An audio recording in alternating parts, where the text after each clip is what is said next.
hold some position in here, let's say I want to go for my high crotch or whatever it is.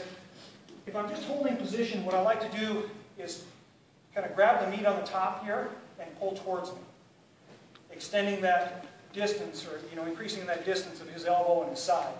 Because at the end of the day, that's where I want to pop out underneath here when I shoot. If I'm trying to get to the single leg or something, yeah, I'm popping it up. So I'll do both. But normally, if I'm just going to hold position, I'll stay in a good wrestling stance, in freestyle, in folk style. Pull that elbow towards me, head pressure in, and stay a little lower, separating the elbow from the thumb. Okay. Your money position is more pulling down. Absolutely, because I'm kind of conservative in just about everything I do in my life, probably. So I don't want to, I want to mitigate risk, and I'm not a. Ben Askren would probably tell you to stand up, and that's perfectly fine. There are different styles in wrestling.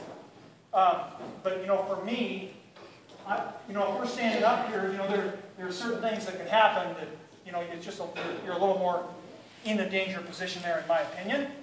Well, you're more dangerous, too. So it's a two-way street. But I'll trade, for me personally, I'm trading, kind of more conservative, good position down here, mitigate risk, while still creating opportunity for myself rather than standing out and trying to push that around. What are you going to do with your overhook when he's hooking and running the series there? What are you going to do to... How am I going to get... You're the defensive guy, you've got the underhook, he's going to overhook. What do you do when you got overhook? Yeah, so overhook, and so this is going to sound really self-serving because I work for USA Wrestling. If you look at my career, I started out as a 7-year-old wrestling Greco that very first year, and I am absolutely convinced that while ultimately I chose freestyle wrestling and went to college and won a couple of NCAA titles in folk style, a huge influence on my folk style, and a big reason I won some of those important matches was my experience in Greco Roman. I could hand fight. I could control the tie. I understood head position. I understood how to, I could use my hips. I could throw when I needed to. I could defend the guy who had a headlock and nothing else.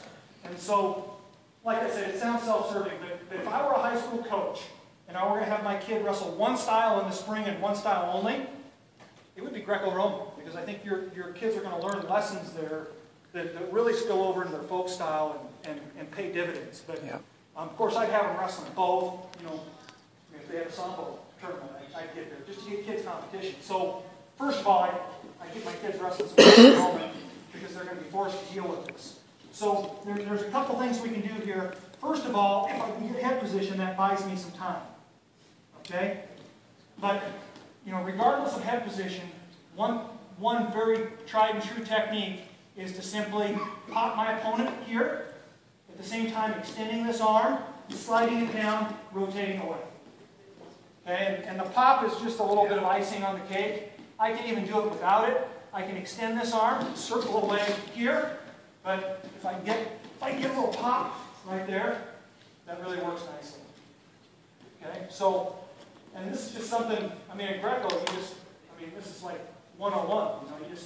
You just get this, whether your coach teaches it or you're in a damn underhook enough that you're going to figure out how to clear it. So, again, just popping him in the chest, boom, create a little bit of space, arm goes up, threads the needle, back into my good stance.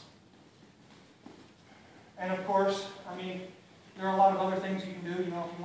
If this guy's reaching up here, of course, I'm looking for my headlock, I'm looking for some other things.